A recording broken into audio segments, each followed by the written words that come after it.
I said, dang, he out here smizing and shit. You know, I have to make sure I look good for whoever sees me, okay? Period. That part. My name is Ty Cole here with Your Voice Media, and today I'm talking to Kendall Kyndall, Yes. okay? Your best friend in your head. I want to say, Kendall, that for me, you are like a best friend in my head. Like when I see you, how you interact, the jokes, just like your playfulness, even from when I met you on the carpet, it really just gives like a fun, vibrant energy like myself. Yeah. So I want to just say, we friends, baby, in my head. Listen, I'm whoever friend we need to be. If we need to be friends, we're Okay. friends. We Okay. could be best friends, but there are no friends in games people play. Now, what do you think is the biggest game played this season? The biggest game played this season, probably. So I'll let y'all know this. Some of y'all probably already know, so I'm sure you do. But that Secret Society, ooh, I think that's the Right. biggest game because think of it as the Illuminati. You know what I mean? But we Mhm. calling it the foundation. So MJ taps into um, that, and I think Illuminati. yeah, he tapping into that foundation. That's a big game right there. He messing with his life and everybody else's life. Is in danger. Yeah. So with that, especially with like this new season, that storyline, that clearly means that MJ's having a bigger role. So how will we see MJ expand this season? Because we saw him a little bit in season one, but in season two, he kind of gets himself into some things. Yeah. So how does he expand? So last season MJ was in and out. He hit you with a punchline. He had helped me out, and he was taking over. She ain't let him do shit. This season Right. he doing it his damn self, and if it means he, I gotta be careful when I say. Look, we best friends. We chatting I'll say it here. like this: So, if that means he has to, put his friendships on the line, oh. he might do it. And So we're gonna get a little bit of backstab a little bit this season. you probably gonna get a little backstab. The loyalty might not be there. It's gonna be some lies, and you really get to see who MJ is because I got an apartment. It's lit. It's a nice little loft. So you really Okay. go good. And then, oh Lord Jesus, I ain't telling y'all. I'm gonna let y'all see the rest. No, Kendall, you can't start off and not Nope. finish. Y'all let's see. Ooh, shit. Okay, we're gonna have to tune in.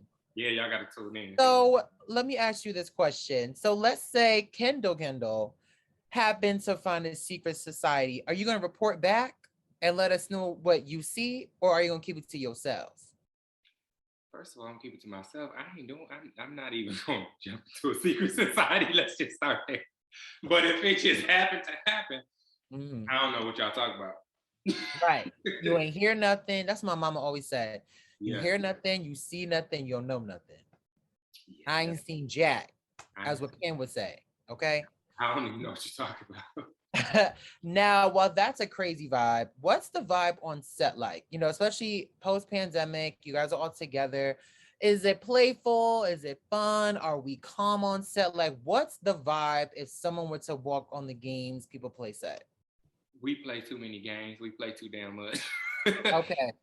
We love each other. When on set, the vibe on set is family. The energy is good, especially when it comes to the cast, because we all fuck with each other. Excuse me, I don't know if I can say that, but we all mess with each other. Okay. Okay. Ain't E News or VC. You could do your thing. Yeah, we all friends, and then we all are friends. We're friends together, and then we all have our own relationships with each other, like separately. And after, we all go hang out. Like, you know what I mean? We go eat. Whether it's my house, a lot of times it was my house because of COVID. So it was like we came over here, we had the drinks, we had. And you be cooking? Cause I be seeing you chefing it I up. be cooking, but when I was here, when we had it here, Karuchi was the cook. Oh, So for real? What she yeah, made? she always makes her shrimp tacos, which is bomb. Okay. So she'll make her shrimp tacos. I'll provide the drinks, Okay, Jackie mixology. would bring dessert. He always would bring some tips, treats. So yeah, it was a vibe. And then Okay, we so brought when the y'all have weed. this, Kendall, I want my because I want my shrimp taco. So wait a minute, you in Atlanta? No, I'm in New York. Oh, child. I don't think he would Listen, it ain't far but a plane ride, baby. I will come. It's closer than LA. So Okay, it's closer than LA, so I will come. Season 3, we got you. Season 3, I want my shrimp. Now, speaking of Karrueche, now she is introduced this season and she's joining the cast. Now, how was it welcoming your new cast member, and what was the reaction on set? Like she was always there, and then I knew Karrueche before Games People Play from Claus, Right. and then from Claus we kept in touch, and then living in LA. So for me, it was like, oh, my homie here. Everybody else, like Karen, kind of fangirl a little bit. She was like, "Oh my God, this is so crazy." She was like, "I took a picture with you," and she showed her like, "Girl, we took a picture like a couple years ago." And I love that. So it was just really, we cool and down to earth. And then Jackie, just everybody's homeboy and everybody's cousin, brother, uncle, whatever you need him to be. As much as he played, Jackie is that one that he keep people together. Sharonis is just easygoing. Parker Hurt, same thing, easygoing. It wasn't no like, oh, here she comes. Right. What y'all think she gonna do? And then she is the homie too. Like Karrueche, the way she came and she said, "Hey y'all," it's all of that. It seemed like a fun vibe. And we put her in a group before we even met. We put her in our group chat before we even met and did any table reads. So everybody was like, because I think her and I'm familiar with her. Yeah, her and Sharonis went to lunch. And then he was like, "Yo, I'm putting Karrueche in the group chat." So everybody was like, "Yo, what's up?" So when we got there, it was lit. It was just like we knew each other. I love that. Now, someone else who's joining the cast as well is Leon. He joins the cast as Sharonis' father, and they share a pretty intimate father-son moment on screen in one of the episodes. Now, for Black men, how important do you think it is to show vulnerability on television, especially in today's time? I think it's very important because, I don't know about you, but growing up, fathers don't show like vulnerability. They don't show. It'd be like, love you, or it'd be like that much. Like, don't punch you in the arm is like, I love you. Yeah, or like my dad, he liked to play fight. That was I love you. It wasn't like, no, I love you. I watched DeVal with his boys, DeVal and Kadeem. I watched him with his boys. He stopped them all the time. If I'm over there, he stopped them. They walk past. He grab them. He pick them up. He hug them. He kiss them. I tell you, I love you. They see that. They feel that. I didn't feel it. So I think it's very important. And I'm glad that, we'll get to see that this season. I love that. Now, lies and loyalty is a tagline for this season. How do you deal with lies that are being told to you in real life? And how much does loyalty mean to you? Like, how much do you value loyalty? I value loyalty a lot because, if I can't trust you, if we don't have no loyalty, what are we doing? What are we doing? What are we doing? We're not friends. And then lies, people lie to you every day. Fake friends, family members, producers. I'm just keeping it real. People lie to you every day. So you just got to take things with a grain of salt and you move on. Whether it's a lie or the truth, it'll come out. Or, if it ain't a lie, show me. But now that we're grown, like when I was younger, it probably got to me. But now it's just like, okay, you just expect, expect. My granddad tell me all the time, expect the unexpected. Okay, period. Make sure you expect the unexpected because you never know. Shout out to granddad. Yeah, Now my granddad, that's somebody that'll show you he hugged you and tell you he loved you. Now I got it from him. Yeah. I love that. My mom does that. My dad, he does that too, which makes me a real affectionate person. So, because I'm real affectionate, I will tell my friends I love them so much. Some friends be like, "Ooh, I'm not that affectionate." That probably be me. Okay, I'm a hugger. I feel like I will hug you down. Okay. Let's, Kendall, you lucky I ain't hug you on the carpet in Atlanta. I was like, oh my God, he seems so nice. Let me hug him. I know, I'd be like, ooh, COVID. Right, okay, period. But my friends, it depends. Like, you got to show love in different ways. So I'm glad that you got to see love in different types of ways as well. Now, something that we definitely see is MJ and just how he is as his character. Now, we know Kendall as well. How much of Kendall is in MJ? Maybe 30%. The other 70 is MJ. I don't know who that man is and why he do the things he do. Mm-hmm. But the punchlines and being funny and just joking, like even when Nia is down, MJ always got something funny to say, and that's me. Like if my friend's down, like, bitch, I ain't got time all this crying. Like, what you want to drink? What can I do? You want a cocktail? What can we do? Yeah, what can we do? You want to go? Let's go outside. Like, you want to go shopping? I ain't got time for this. Like, No, but probably maybe like maybe 30, maybe 30%. Okay. Maybe 30, 25, 30%. Yeah. Okay. I think that's good enough. Yeah. I think that's good enough. Period. Now, something that y'all both do also have in common is so you actually are a reporter for All Black with your show, which I think is like amazing social society. Yeah. Now, being a reporter and being a talent are two different spectrums. Which one do you prefer? And what is something you learned from being an interviewer on the interviewer end? Which one do I like? It depends when it comes to the show, the talk show. It depends on what the topic is that day. Sometimes there's some real good ones, especially when we talk about relationships and people being like the open relationship thing. We can go.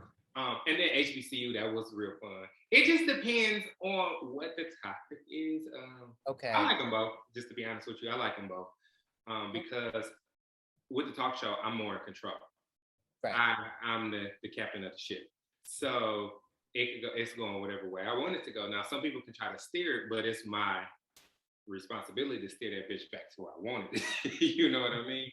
Mm-hmm. So I guess being an interviewer, I like the fact that I'm in control and I'm running the show. Right. And then with acting, I really like that too because it's a character. And I can do things that Kendall wouldn't do. You know what I mean? Like, when people tweet tonight, they probably gonna say some off the wall, and throughout the season, they probably gonna say some off the wall shit, and they gonna be talking to me, but it's not gonna get to me because y'all not talking about it's MJ. MJ. 30% was you. The other 10% is him. Yeah, that's MJ. That ain't got nothing to do with me. So whatever y'all feel, that means I did my job. But yeah, and I guess did I answer your question about being an interviewer? You did. So clearly you like both. So we hear I do. Now, because I can do both. Something that you also mentioned on Social Society is you going to PWI and you wish you went to HBCU, which is something that we both have in common because I wish I would have switched it up. Now, although you're not fond of your alma mater, do you feel like it shaped you in any way, especially in your career today? Yeah, I did think for corporate, corporate America being in PWI. Definitely for corporate America because you know how that goes. We all know. Where's my drink? So it is not. It's not black at all. So I was prepared. And then you never are fully prepared until you're in it.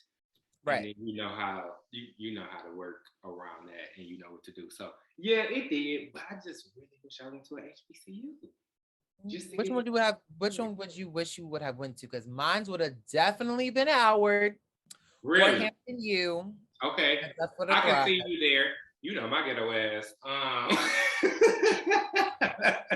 My ghetto ass probably. My 18-year-old self, I'll say this now, my 18-year-old self would have went to Jackson State because I am a band head. I love Black marching bands. And we kind of mimicked Jackson State a little bit on some things in my marching band in high school, and I was a drum major. So they drum majors get down. Yeah, they drum majors get down, and I'm here for it. Like that whole entertainment aspect, I definitely would have went to Jackson State on the scholarship and band. You would have showed out. I would have showed up and showed out. Okay. Showed up and showed out, baby, in that all white suit with the little SpongeBob white hat. Listen, pulled up. Give it to me. But now I probably would have picked Southern University because their band it has nothing to do with the drum majors because they're drum major. Southern, don't get mad at me, but the drum major don't do much besides do a little lean back at the beginning. But he just marched. That's all he do. He just marched. So it kind of get me bored. But that band, because I would have went first to be in the band before I became a drum major. But that band, they so technical. And I love that. I love that you can tell that their music is very challenging. And I come from, we had a white teacher in high school, but he allowed us to bring him music, and we wrote our own music. He said, if y'all want to play radio music, y'all write it. So he helped us write it. We wrote it, but he was very technical, and we could run circles around the other bands when it came to like that sheet music. They can't nobody hold a torch against us. So I probably would have went to Southern now, but back then, Jackson State, get go. Okay, I love that. Now, Kendall, I'm gonna ask you one last question, okay? Okay. So we are on Games Will Play. Now, for Kendall, what has been the biggest game changer moment in your career thus far? Ooh, dang, it's two of them. Okay, give me both.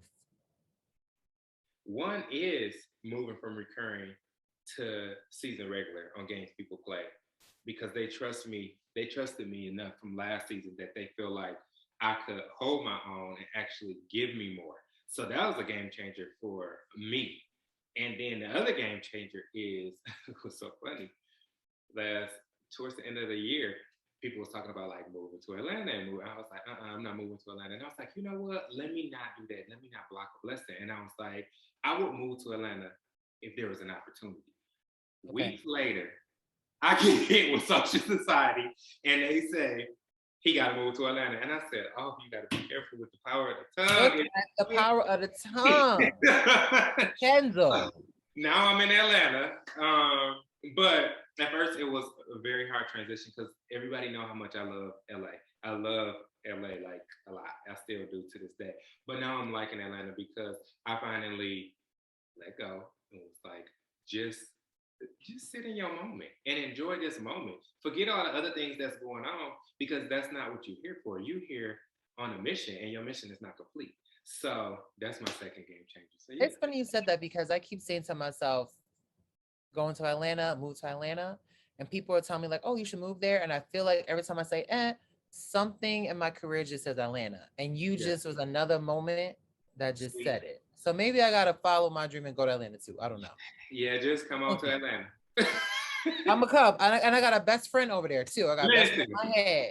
We out here. Don't think I'm going everywhere though, because I don't go everywhere. You're going to be in the house eating shrimp tacos. Yes, because people be by everybody. Sometimes it's hard to go out because everybody want to talk to you. Be like, dang, I just want to look at me. I didn't turn to Atlanta. I just want to smoke my pizza. Kendall, I love you so much. Okay, thank you so much for having me today with Your Voice Media. I hope I get to see you when I am back in Atlanta, hopefully in 2-3 weeks. And I can't wait for people to also just see you thrive as MJ on this season of Games People Play, okay? Keep playing the game, baby. Thank you. I appreciate it.